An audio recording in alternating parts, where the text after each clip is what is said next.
Hey, if you're a journalist who uses the tool Help a Reporter Out, or Harrow, listen up. Harrow is moving to Cision's new app, Connectively. But what is Connectively? Well, imagine a place where you can quickly connect with expert sources for your next story. Connectively is a new app from Cision that's changing the way journalists, like us, content creators, experts and PRs work together. So if you're in search of credible sources, Connectively is your next stop. With just a click, you can publish your queries.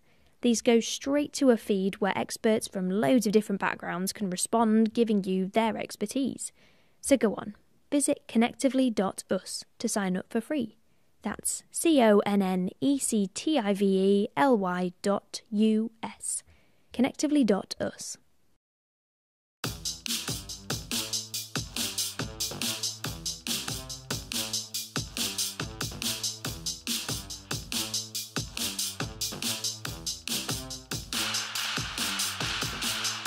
Hello and welcome back to Freelancing for Journalists.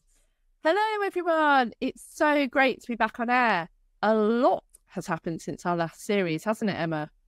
Oh, it really has. We've finished the first draft of a big secret project that we can't tell you about, but we're absolutely chomping at the bit to tell you about it, so we will be shouting from the rooftops as soon as we're allowed to. We've both had a much-deserved summer holiday, and we held the second Freelance Journalism Awards.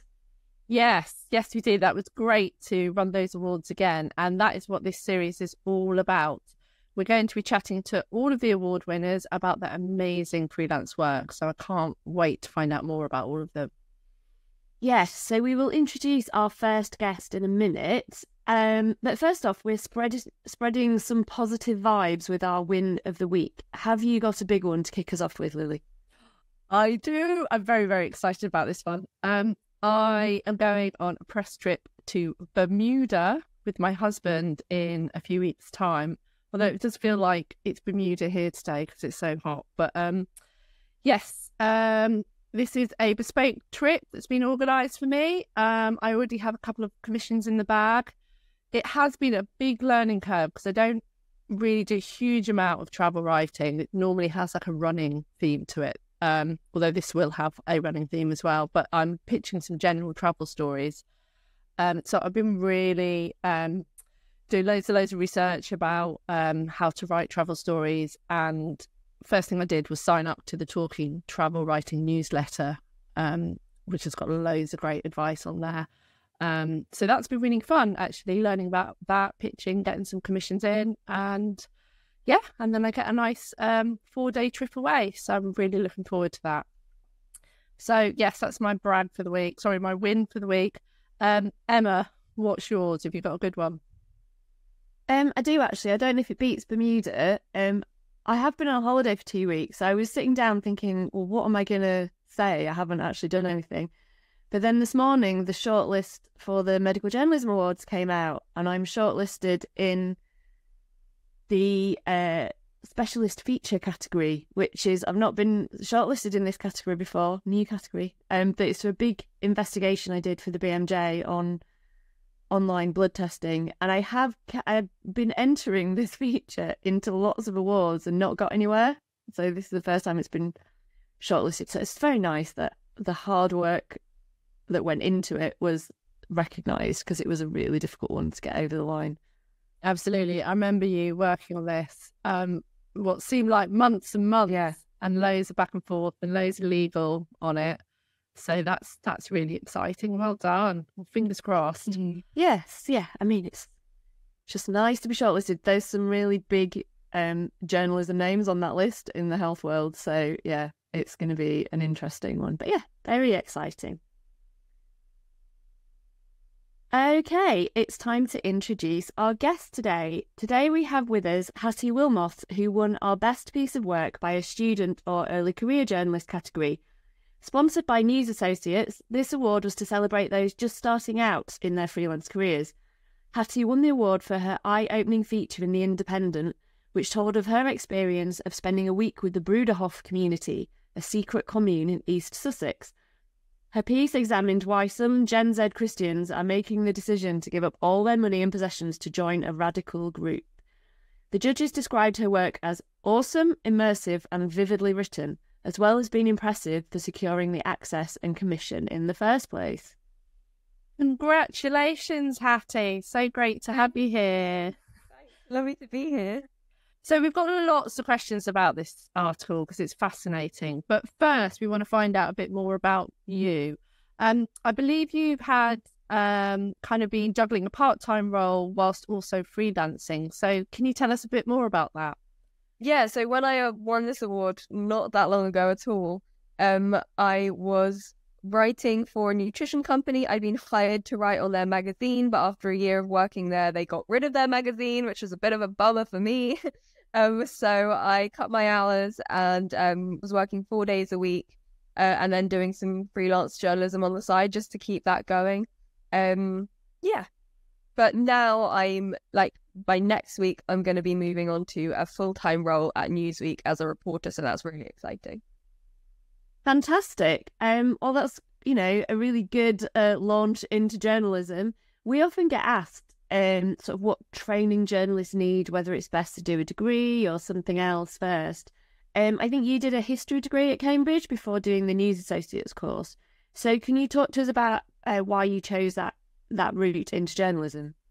Yeah, well, it wasn't quite a choice to begin with. Like, I didn't know that I wanted to go into journalism when I decided to do a history degree at Cambridge. So that was just like, I loved history. I wanted to go to Cambridge. I managed to get in, and history was the subject for me, and I had a great time doing that degree. And then on my second year, I think I decided, I went to a talk by the career service at Cambridge about journalism, and I thought, this is what I want to do. This is so cool. This is the one career that I'd be like, this isn't boring. This is super interesting. I love it. I could really see myself doing this.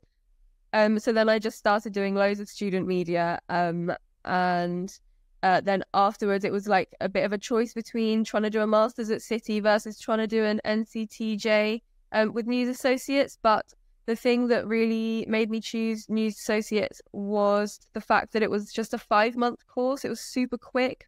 And I just wanted to, the thing that I kept being told by lots of people was just you just need experience. And so for me, I was I felt that was probably the best thing to do. And I got in contact with some people that had done both of the different routes in either masters or an NCTJ. And I kind of decided that the NCTJ would be better for me. I'm not sure necessarily whether the masters wouldn't have, I think they both would have been completely fine choices. But that's what I did. Yeah, and I think that's the thing, isn't it? There is no one route into journalism, and everyone kind of finds their own path, and there's lots of different options. And News Associates is, like you say, a really good fast track route into it, and they've got really good really good credentials and really good turn out some brilliant journalists, and also the sponsor of your award as well. So I know. I felt like, oh, they're sponsoring my award. That felt very appropriate. Yeah, absolutely.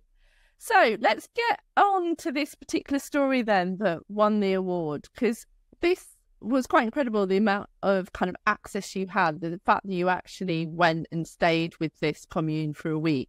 So can you take us back to the beginning and tell us, first of all, where did the idea for this story come from? And then how did you actually convince them to let you join them and kind of write about the community? Well, I first heard about the Bruderhof on a walk with my sister through the Downs. So I grew up in East Sussex, about 30 minutes drive away from the Bruderhof, and I'd never heard of them ever. But I was on a walk with my sister the summer before I wrote the article, so last year.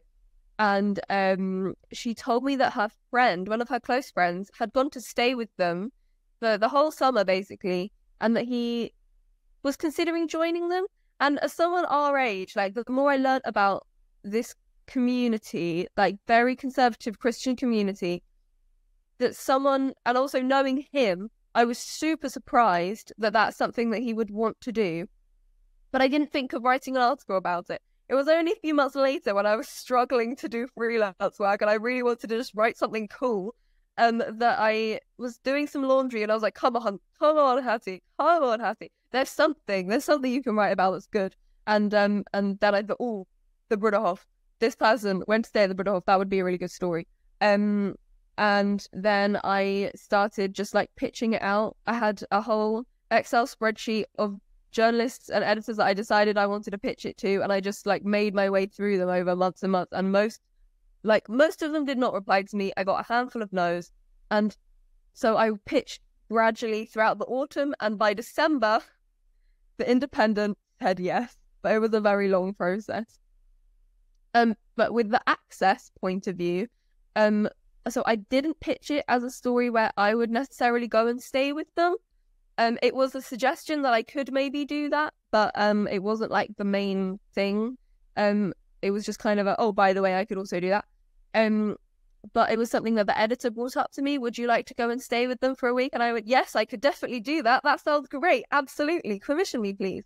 And then I ended up sending emails to the Bruderhof and basically like some very long emails explaining what I wanted to write about, the fact I wasn't going to be really, really mean to them, and the fact that I already knew a bit about them because of my sister's friend who I'd been in contact with, and so I'd found out a little bit about them through him. So I felt like because I had that little bit of starter knowledge, and I wasn't just going into this thinking these guys are really weird and I have no idea who they are, whatever.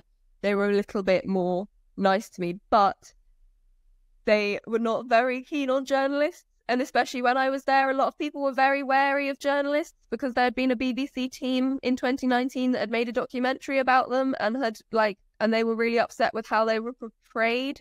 So they were quite reluctant to let me stay, but I managed to get there in the end. Basically, the only way I can say is I did a lot of emailing. I had to put my little persuasive hat on, and I got there in the end.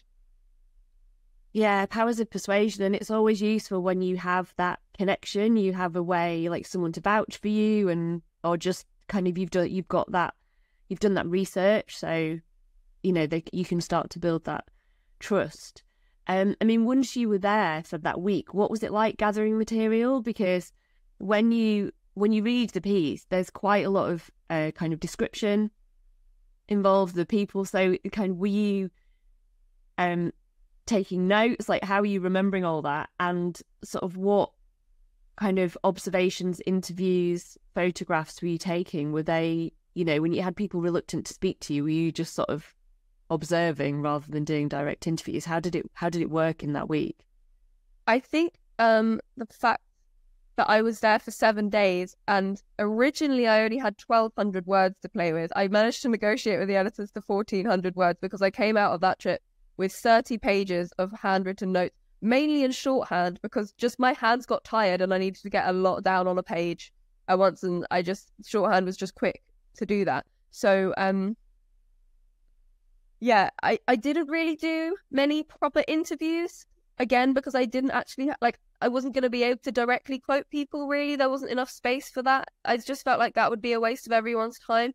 But what I did do was just live among them, work among them, have lots of conversations, and then at regular interviews, at regular intervals throughout the day, I would go back to my room and sit at my desk and just write for an hour.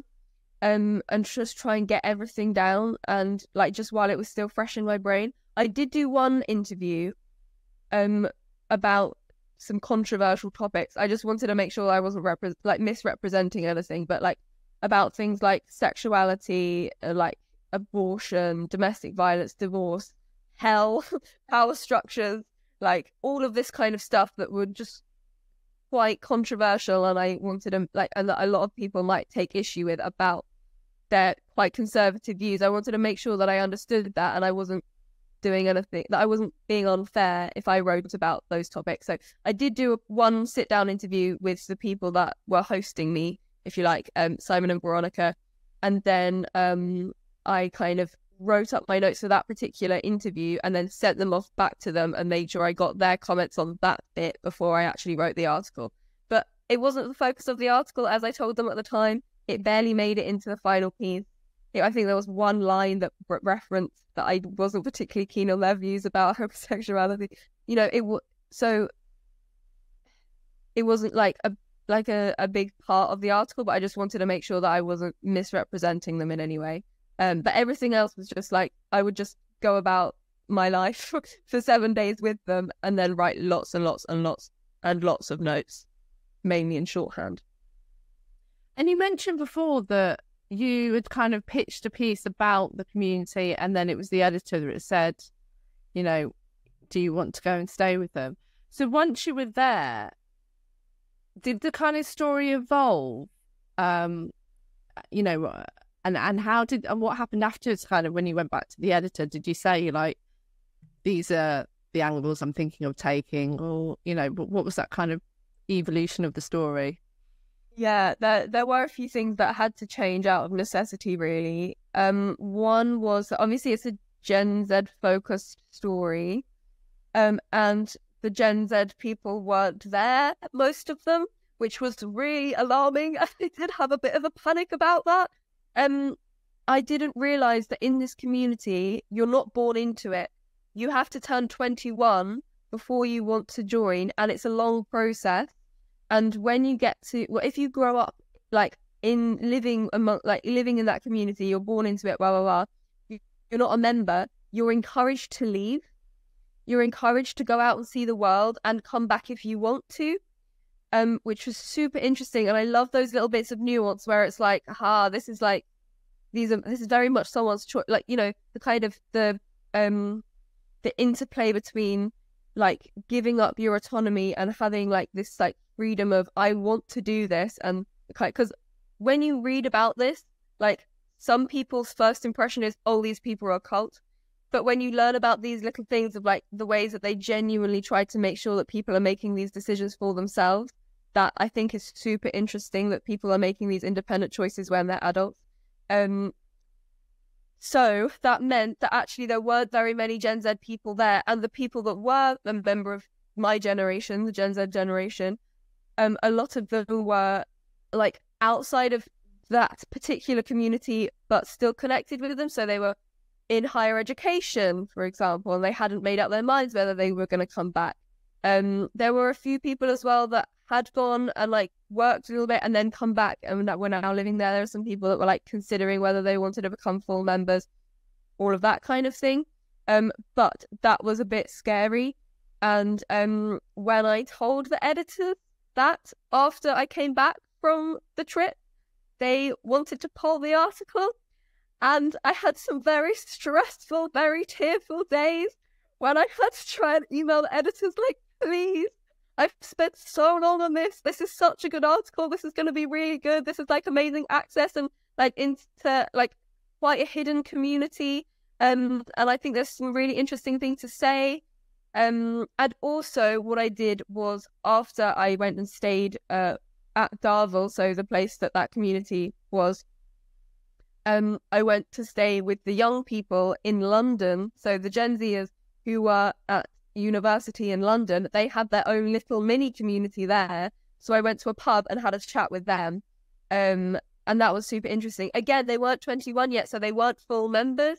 But they were all saying, yeah, we want to go back. Like, this is something that we think adds value to our lives in a way that outside society can't.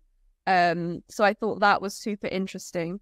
The other thing that changed was my sister's friend was originally going to be a main focus of the story when I first came up with it. The fact that he wanted to join potentially. And there were lots of things about his own life that I knew about that for me that made it a very bizarre and interesting and intriguing choice. But he decided he didn't want to share some of those details. And then that made it less, I think, of a central part of the story. And then the editors just cut it out completely because I don't think it was particularly needed. Yeah, I mean, I think everything that you've described there just highlights how complicated some of these, like the background to these stories, when you read an article and it's 1,400 words long, but you don't actually know. I mean, the readers will know that you went and stayed with them for a week, but they don't know about all that kind of process of how it got to where it was, and like interviews with the group in London, and you just finding those little ways to make it work. And I mean, when you sat down to write it, and you had these like pages and pages and pages of notes. You'd spent kind of hours longer than people normally would, I suppose, for a feature. How did you go about condensing that? How did you know where to start in the writing up? Well, I mean, the fact that I'd done it in shorthand mostly meant that there was one thing I had to do before I started anything, and that was just type out all my notes. And that took hours. I mean, about a week, genuinely. Just typing from shorthand notes around my job as well. In evenings and weekend, blah blah blah. So that was a long process by itself. And then I was also really lucky that I had some mentorship with an editor of the magazine I'd previously written for. So with that job, I had been hired to write for the magazine. The magazine got scrapped. The editor was made redundant, but I stayed in contact with her and she continued to mentor me a bit. And that was incredibly valuable. So I had a chat with her basically, and she gave me some tips about how to start with this huge, I think it was about 14,000 words that I had typed up, just pages and pages. And she kind of, so we went through and highlighted the bits that I liked the most, and then tried to, I did, more than a dozen drafts of just like trying to fit it into different, because as well with something like this, there was so much to write. It was really tricky to know what to leave out and what to include. And I wanted there to be this kind of immersive element where you're being told a story about my week and what it was like. But then also, if you just tell a story, that's going to go on for way too long because there are so many details. But then if I start to just kind of saying what these like and what it was like kind of more thematically, that was really boring and listy. So it was kind of working out how to combine those two methods. So there was a bit of a storyline, a bit of a narrative, and then also I got in all of the main points that I wanted to. It was really tricky. It was really difficult. Yeah, it sounds like a huge amount of work. And I guess some people would say, well, for the amount that you were paid for that, you put in way more time than, money benefit. But then for you get that you get that byline in that national newspaper, and you've now got an award off the back of it. So I think particularly when you're starting out, it's really, it's really important to kind of put the time and effort in. And I think something you've shown there, which is really interesting, is that kind of persistence and resilience with this story. I know the NCTJ have just announced that they are going to be doing some training in resilience. And I think you've kind of shown, like, you persisted with that pitch for months. You kind of knew that this was a story and you chased after it. You persisted when it kind of didn't go to plan and persuaded the editors to use it. And then you persisted with that process of kind of getting thousands and thousands of words into this kind of one article.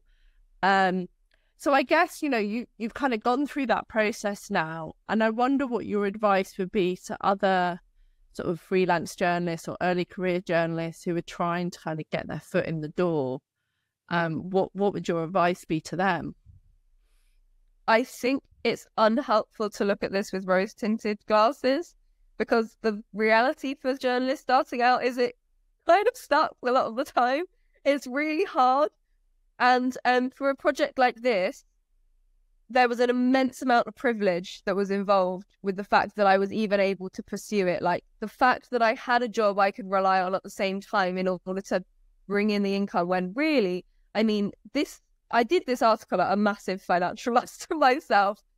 With the amount, if you kind of think of my time as money, it was way not worth it. I mean, I'm happy to be open with the fact that they paid me £400.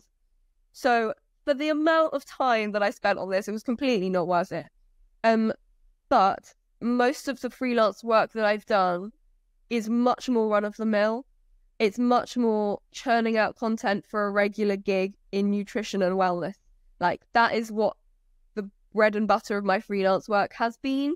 And so I don't want to kind of say that, oh yeah, I'm a really successful journalist now, and like these are the kind of articles I'm working on. No, this is the outlier. This was really fun. I'm really happy about it. But I was not like particularly enthusiastic about doing the whole process again once it was done. It was a bit kind of anticlimactic. initially, once it was initially published, to be like, that was it. 1,400 words after months and months and months, and that was it. And so it was one thing that was incredibly gratifying to get an award to be like, yeah, thank you. Someone's noticing. That was a lot of work and it was really hard. So I think my advice would be, it sucks. It's difficult. You can do it if you really, really want to and if you try. And it can be incredibly rewarding, but don't think it's going to be easy because it's really not.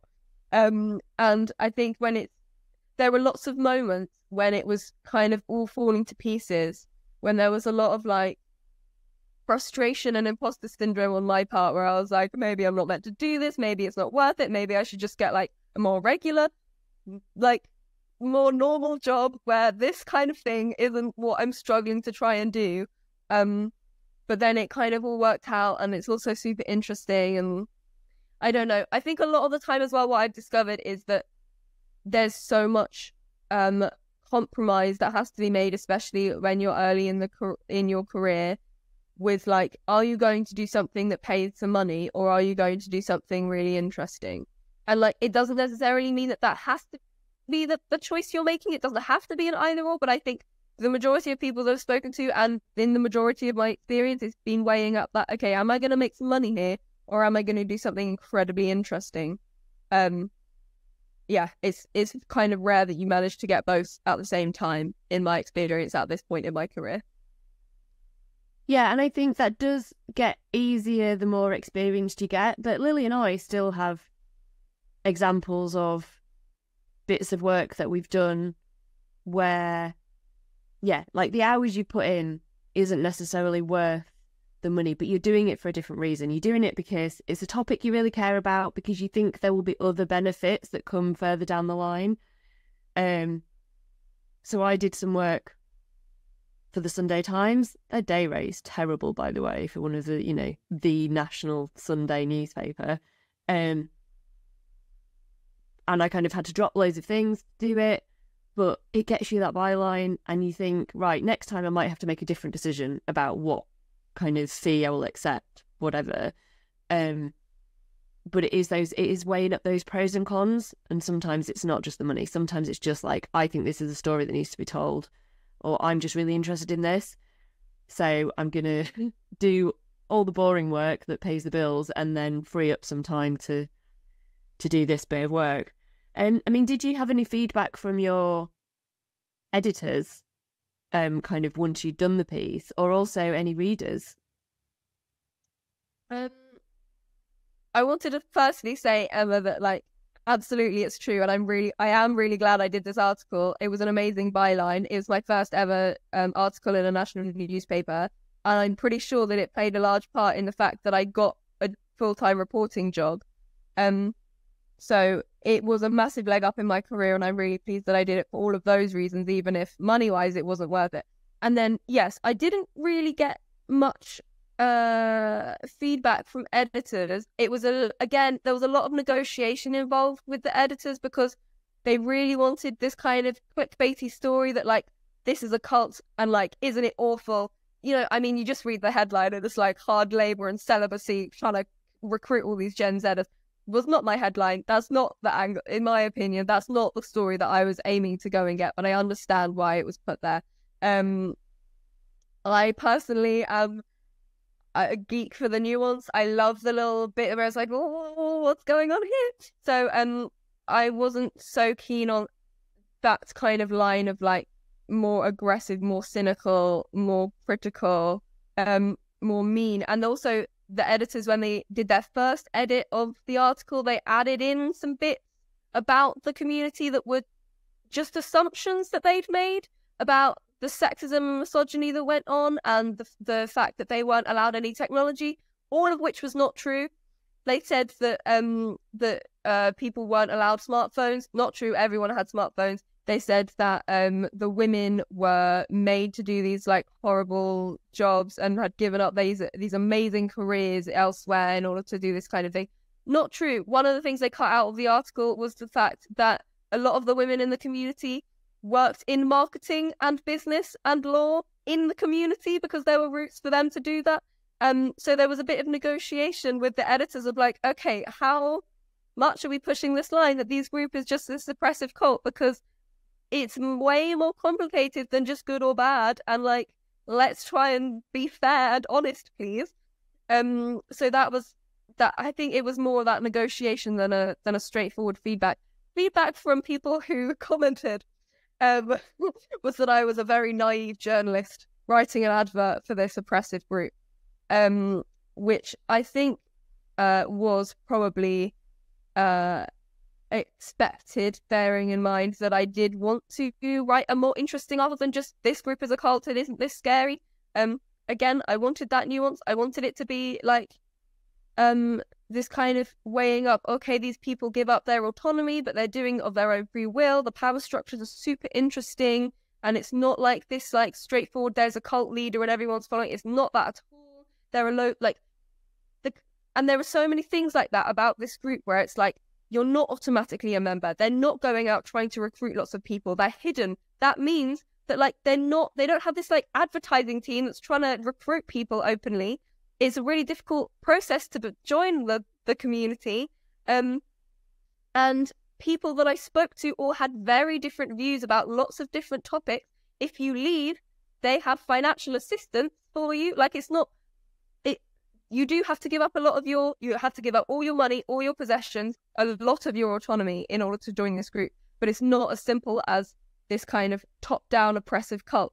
So I wasn't surprised by the feedback that I got that I was too nice to them, but I also wanted to be fair and accurate and interesting, and I think that was my way to do that. But it sounds like the whole thing has been a great kind of learning process and seeing behind the scenes and having that kind of negotiation going on with the editors and seeing how they want to put a certain mark on it and a certain angle on it. I think that all of that's like really fascinating and so useful for you, like at the stage of your career as well.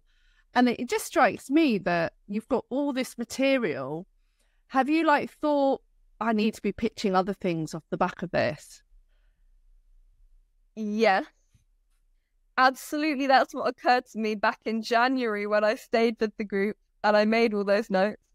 By the time I'd brought the article to the publishing stage, which was in April, so that was quite a while later, I was just kind of exhausted from it. And I did want to pitch it elsewhere, but I also had a little bit of a crisis where it's just like, this was so much work. Is this what I want to do? I'm not sure. And so I then went through a little bit more of a stage of like applying to more full-time journalism positions and then going back to just like having a more reliable freelance gig. And then I got this job at Newsweek and they have a policy against freelance writing. So I can't do anything with it now, which is a bit of a bummer really. But I do have a YouTube channel. I have thought I could do a YouTube video on this and do a bit of more of a deep dive into what it was like. But yeah, I don't have any immediate plans, which might seem like a waste. It probably is. But it would also, it's kind of a sunk cost fallacy thing where it's like, it would also be a lot more effort to try and pursue that and do it. And at the moment, I'm in a position where contractually I can't. Yeah, what we'll see is, we'll look 10 years from now, we'll find that you're writing a book on the nuances of cults and you've gone to stay with lots of others. I would love of that. these That's groups. the dream. That's the dream. When people say, what would be your ideal freelance job? I'd be like, I would want to stay with communes, cults, communities like this, and groups that like are a little bit, whoa, what's going on here? I'd want to stay with them. I'd want to be like Gen Z Louis Theroux, going in, doing my investigations and having a great time. That's absolutely the dream. I think that's... We're going to look out for it. Pin this date. A decade from now, we'll see where you've got to. Okay, so that was so interesting, Hatty. Thanks. It's always so great to kind of see behind the curtain of how these articles came about. And yes, so to round up, we're asking all our awards winners the same question. So what's your bucket list freelance opportunity? It could be the book, it could be something else. It could be a dream publication you want to write for, a story you'd love to cover, a person you've dreamed of interviewing, something else freelance journalism related. Maybe you can pin it down to one thing. What's the top of that freelance bucket list? I really struggle with these kind of questions because this kind of story was my goal. Like, I wanted to get into a national publication with some kind of like religious / culty / community, like, that kind of thing. That was my thing. Also, I wanted to write for Stylist, but that didn't happen. So the thing is, as well, with my entire career, my philosophy is more just kind of, I do things one step at a time. I don't know what's going to happen. I think flexibility is incredibly important when you're, I don't know, a human being. I was going to say more specific, but I just think as a human, I think flexibility is essential. So I'm not the sort of person that sets super long-term goals of like, this is a thing that I want to do. I just have a vision in my head of being like 10 years down the line, being a freelancer with a baby or two, living in a massive house, living the dream. Who knows whether that will happen, but I would love that. Yeah, I don't have a specific bucket list thing. This was that, and it made me have a little bit of a crisis when I did it. So I'm not setting any more of those goals. I'm just going with the flow. Yeah, that does make sense. That's the problem when you set these goals, is when you've ticked them off, it's a bit like, oh, okay, now what? So I think, yeah, going with the flow, being flexible, and just, you know, enjoying the ride is a great way to view it all. Oh, it's been lovely to chat to you. It's been, like Emma says, really, really interesting to see how that all came together and kind of the amount of work behind it. We'll put a link to the story in our show notes as well, so people can have a look. But we're going to wrap up this episode now. Thanks so much for coming on, and congratulations again on your well-deserved win. Thank you so much. It's been so lovely. Thank you. Yes, congratulations, Hatty. So you can find all our resources at freelancingforjournalists.com. If you haven't already, come and join our Freelancing for Journalists group on Facebook. Yes, and just a final note to say thank you to our producer, Maddie Drury, and a huge thank you to all of our Freelance Journalism Awards sponsors. So we've mentioned already News Associates, but we also had Women in Journalism, NUJ Freelance Branch, Paydesk, X-Tiles, Birmingham City University, and Savanta. And we will be back next week with another award winner. But goodbye for now. Bye.